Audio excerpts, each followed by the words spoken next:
Welcome to the HAYVN Hubcast, a place to learn what business leaders, owners, and professionals are doing to navigate and grow in today's market. Hear from industry experts on everything from marketing, leadership, financing, and more. Brought to you by HAYVN, a co-working space where you can connect, create, and get stuff done.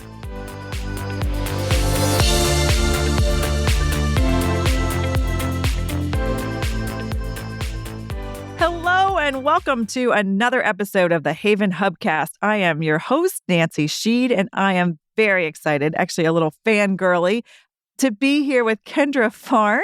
Kendra is a veteran TV news journalist. She's an entrepreneur with her own video production company, as well as being an actress and a mom. Kendra, welcome. Thank you. It's good to be here. Very excited to talk to you. I literally knew of you from watching you on television here in the tri-state area several or more years ago. But in addition to being a journalist in this area, I know that your journalism career has taken you around the world, but you didn't even start your journalism up here. Would you share with us your sort of story of how you got started in this business and what brought you to where you are now? So I always through high school, I was horrible at math, horrible at science, and not as interested as I should have been in social studies, let's say. And all I ever wanted to do was write. I just loved writing and I was a good writer. So I went to Vanderbilt University in Tennessee for college. And my junior year, I went to a career night because I thought I wanted to be a television reporter, maybe a poet. I wasn't sure. And I met a guy who was also a former English major. And he said, "Oh my gosh, you should do an internship at my TV station at the ABC affiliate in Nashville.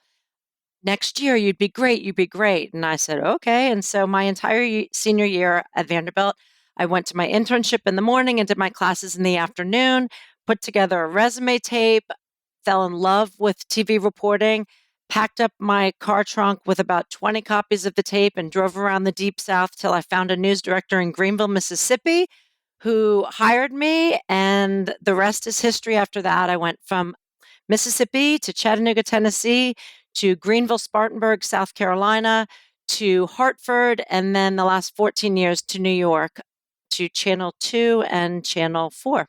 And that was it. So exciting. But you haven't stayed put here. Your journalism has taken you around the world. Tell us about some of your experiences. You know, you weren't just sitting behind a desk as an anchor. No, a lot of really sad stuff. Obviously, people always say, what was the hardest thing you ever covered? And 100%, it was 9/11 for sure. Just Can't imagine being down at ground zero that day. And oh my gosh, pretty much every day for like 8 months. After that, it was surreal and horrible. But I went to one of the also hardest things to do, but yet really rewarding in a lot of ways, was going to Bosnia and Croatia in the mid-90s, post the war there. I went with Dr. Henry Lee, who many people remember from the O.J. Simpson trial, forensic expert from here in Connecticut. And we went, and he and his team taught the Croats they would dig up the mass graves, and so that their family members could have proper burials. It's so sort of gross, but they would extract whatever DNA was left on the bones and match that with the family members so that they could have proper burials. And it was just such a surreal experience and so sad, the atrocities that happened over there. Yet at the same time, as a 20-something-year-old, it was such a sort of perspective shot on how we're so modernized, just how, well, look, what's happening in Ukraine and Russia right now. You couldn't believe that this was happening back in the 90s.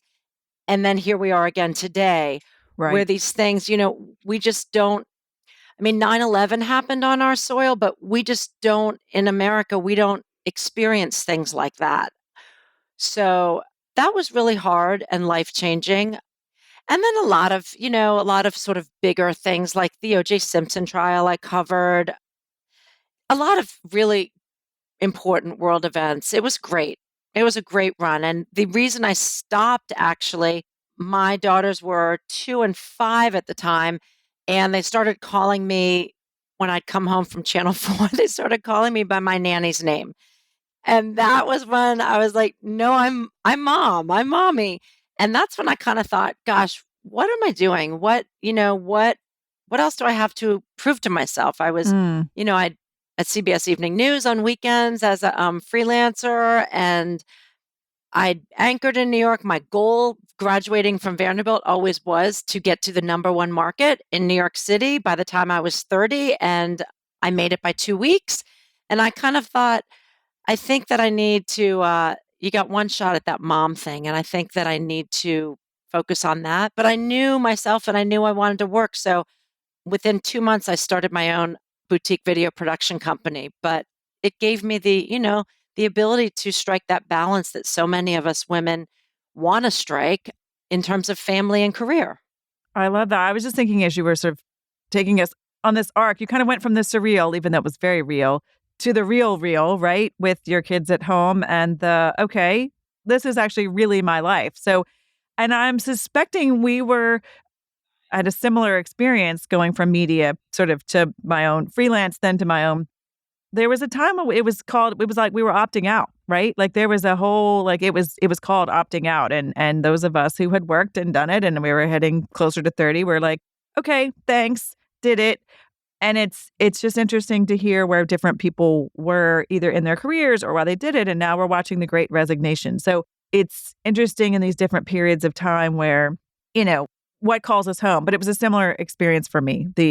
Okay, I'm going to know when it's time. And it was, I think, missing the second Halloween. I'm like, I'm done. Yep. Like, I can't, I was sick to my stomach. And it was, the event was interesting and there were CEOs and it was all great. But I'm like, no, I need to be home. So I appreciate you sharing that because I think it's helpful for people to hear or know they were in solidarity. Kendra, so the video production, that in and of itself probably has changed in the time that you started that business and where it is now, right? Like 10 or 15 years ago, oh my gosh, to produce a video, we had visions of a camera crew, an editor, a producer, a director, a script. And now all of us with our phones in our hands are video producers. Can you share with us sort of how that has affected your business or how that's affected sort of what you're seeing in your industry in terms of all of us being storytellers? Yeah, I think, even just in the last 2 years with COVID, things have changed. But prior to that, I think, well, I'll start now and then go backwards. I think that in COVID, I feel a little guilty saying this because so many businesses obviously have suffered during COVID. Mine actually, 2020 was horrific and 2021 has been my best year ever because I think we have been inside and people are really sick and tired of reading pages and pages of text on their computer. So if you didn't appreciate video pre-COVID, you definitely appreciate it now. It's just much more engaging than reading text. So that has been a good thing for me, but it has changed a lot. Like you said, Nancy, we used to have, 5 people on a shoot, right? A sound guy, a lighting guy, somebody just to tape the cords down so that people, the liability of someone tripping on a, cable. And that's not the case anymore. It's usually when I go out on a video shoot, if it's a 1-camera shoot, it's me and my videographer, maybe a lighting guy. If it's a 2-camera shoot, it's 2 videographers. And it's like anything in life, you get what you pay for because there are people, look, iPhone 13s and 12s shoot pretty good video, not going to lie. People can edit on Vimeo and do their own thing. There is always, if you do this professionally, going to be a difference in the quality of the audio and whether there's an echo. Lighting, professional lighting is, so I think that more people, because they appreciate video, and if they don't want to have the overhead or take the expense, they'll do it themselves. And that's a good thing. That's a good thing. I love seeing more video. I think that the bigger companies obviously spend the dollar. So I think video is being used more and more. Social media, oh my gosh. And I'm like, I need to take a little of my own medicine because I don't take the time to do the social media for my business that I should. But social media is free. FREE. I mean, it is, if you just post a still photo, a JPEG, it is free advertising. And you're reaching countless eyeballs. And so I think a lot of people, again, having a lot more time inside, isolated, have spent a lot more time. I mean, social media was on fire before COVID, but a lot of people, I mean, we've now already gone from Instagram to, different TikTok. platforms. They're all being replaced, I know. right? In 5 seconds. So that's changed a lot. So I think video is on fire. I think it was a couple of years ago, but now it really is. And I think you're going to see everything from A to Z, like soup to nuts, in terms of what people spend or don't spend and the quality. But it's all engaging. And I think there's an impact for people to use it all. And I love that. And I think it is. I think I'm worried about our attention spans a little bit, but yes. And the platforms are pushing video because they know our attention spans are shorter and action and visual is much more compelling, as you said, than the text. Kendra, when you're working on a project, or if somebody says what makes something engaging or something successful, do you have a formula? Do you have an arc? Do you have a narrative? Like, what's going on in your brain when you're helping pull a story together? Or what advice could you give us as we're thinking about what makes a good story? I love that you even just say story, because to me, I mean, I like to say what differentiates me from other video production companies is that you can have a lot of video production companies are just, I call them point and shoot. They have amazing videographers who can point and shoot and get great video. But it's the storytelling, to me, that is critical. I don't care if you're a really boring software tech company. There's a story to tell. And that, to me, is how you pull people in, with the story and then the words and the interviews and the visuals and all of that. So that's the first thing that I try. What's the story that we're telling? Now, that is a lot easier. Probably 70% of my business, 65, 70% of my business is nonprofits. I obviously don't make the same amount of money with them. It's sort of my way, of giving back. Right. But those are always unbelievable stories to tell, right? Because their cause and their mission, and we find one person to profile, and they're so heartwarming or heartbreaking and then aspirational or whatever. So those are really easy stories to tell. And they're fundraising. So you want to pull the audience in and you hope that that makes them want to give and whatnot. And show impact. I mean, I think, the impact of the change that those fundraisers are going to have, right? Like, I think that's Totally. But the storytelling, you can totally see. Yeah. And so when I meet with a client, I always say, what's the story we're trying to tell? What's the messaging? I never do a storyboard. People always think, oh, you do a storyboard, you write a script. It writes itself based on, like, when they tell me the messaging, I formulate that into interview questions. I sit down, I do the interview, and answers often obviously yield another question that wasn't already preset. And then I go back and look, there are programs that I can plug my interview file in, and the computer will spit out a log or transcribe it for me. I never do that. I literally do it myself, because you can't hear the cadence. You can't hear inflection. You can't see somebody's facial expression by doing that. So that's how it kind of writes itself after that, where the really powerful sound bites stand out. And then I can write a script from there. And then it's putting the visuals to that. I mean, it's what I've done since the day I left college. And video journalism is very different from print journalism. Right. Because 100%. you do need that visual to really bring it home. I mean, the visual is so powerful, and matching it with the words. There's so much to dig in here. So the one that I'm hearing, your boutique, because, in this day and age, you could also just plug in that video and AI could spit back out to you what its version is of the highlights. And we know that Totally. that's going on. So I think I just love that you've acknowledged, like, yeah, a robot could do a lot of stuff. They could even do editing, right? Like, they're getting smarter. But I think what we're finding is, at least in my experience, whenever sort of AI pops up, is it misses the human element. It misses the point. It just is kind of, regurgitating, cutting and splicing. based upon whatever algorithm it is. So I love that you've brought in this human element. And I think also the journalistic element of the storytelling.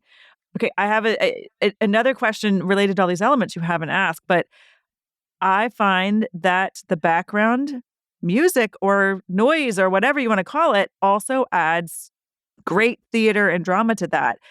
This is a total sidetrack, but a passion of mine. How does that work for you? Or is that something you just hand off to your editor and say, okay, I've done my job. It's beautiful. Audio person, come in and bring the right No, background never. music. No, I am a self-admitted control freak. So Love it. I have a couple amazing editors who will say to me, I don't know if I love the music you picked, but and we'll talk about it. But it's interesting, Nancy, because the music, like you pointed out, is so important. At the same time, the most successful music is barely noticed. 100%. Right? Yep. So, for example, I'm trying to think of if I did a 100th anniversary video for Westchester Medical Center, and we had all these amazing black and white pictures. And I started out with some old piano music, right? From back in the good old days, you can imagine. And then you transition into, you change the music as the story changes. A lot of the really heartfelt nonprofit videos, look, they're sad stories, but you want them to end, right? Really, really hopeful. Right. So you have to find that balance. You don't want the music to be death, but you don't want it to be a playground, party music either. So I will sit there and I will go into my programs, where I subscribe and buy my music from, and I will probably spend like an hour listening to different tracks, and I'll send my editor a couple choices in my first, second, third choice. I have a couple tech companies that are clients. So obviously I put in my search bar, tech aspirational or technology, whatever. And I just sit and I listen. But the music is very important. Very important. Okay. Sorry, that's a nerdy passion of mine, is just that audio piece that I think, I don't know. And I appreciate it when it's done really well. And I'm going to honor, you're now seeing it happen more and more in the social media platforms. There's the reason TikTok is there and Reels are there. And I'm sure there's some stat, I'm going to find it now, that says ones that include music probably have a higher rate, even though sometimes we listen off. I just think there's something about it. So thank you for that digression. Kendra, again, I got so excited, knowing you and seeing you as a journalist and a newscaster, and then turn around, fast forward, and here comes HAYVN, and I'm like, oh my God, here's Kendra Farn. So tell me tell our listeners how you got involved in HAYVN, and I want to touch upon the amazing MC work you've been doing, the video production work you've been doing for there. But what was your journey to HAYVN? So Felicia, who we all know and love as the founder of HAYVN, Felicia reached out to me and it's been so amazing for me to see her journey come to fruition. 100%. And the huge success. She reached out to me when HAYVN was actually just a concept in her head. And she said, I have this concept and it sounds crazy and I don't even know, but I'm going to go for it.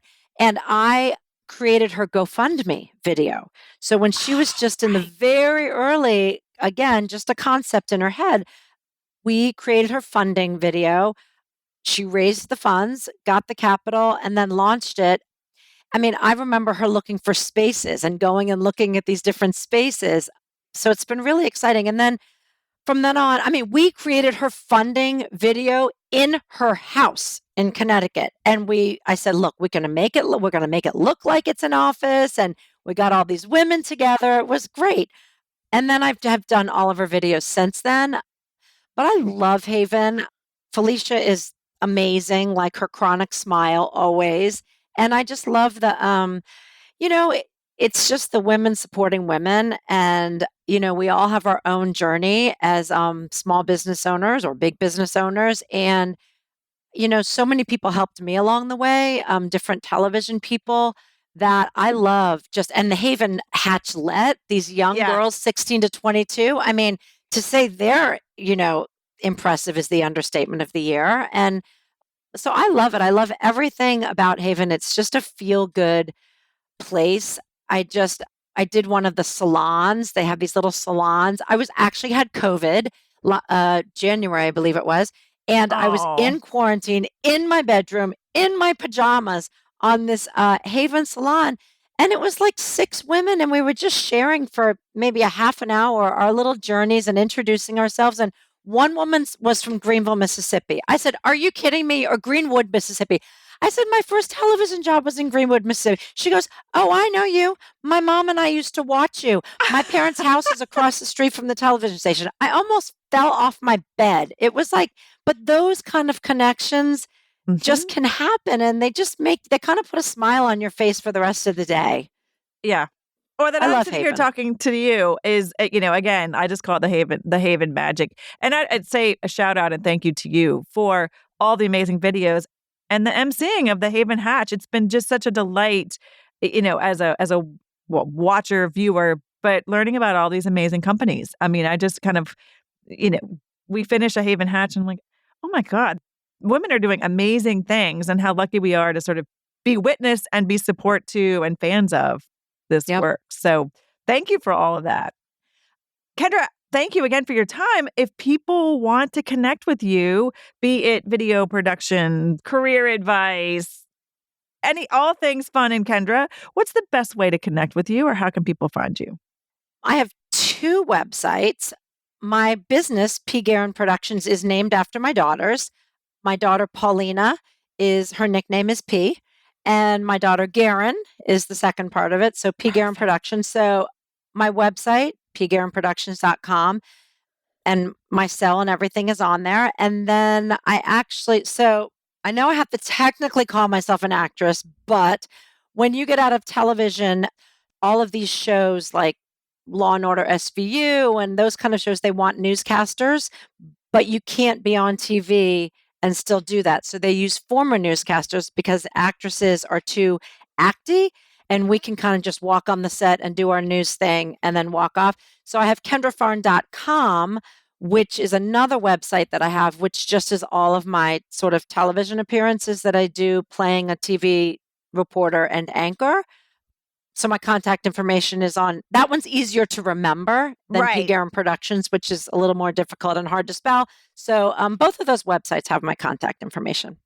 Fantastic. And is there a Kendra Farn TikTok video channel coming soon that we should be on the lookout for?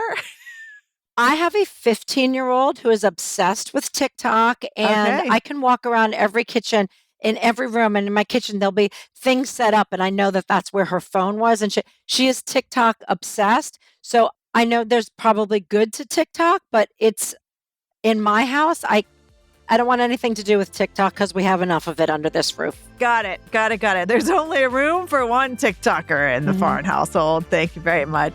Well, Kendra, I really appreciate it. This has been such a treat and delight. Thank you for your time, your advice, your insights, and I will see you soon at HAYVN.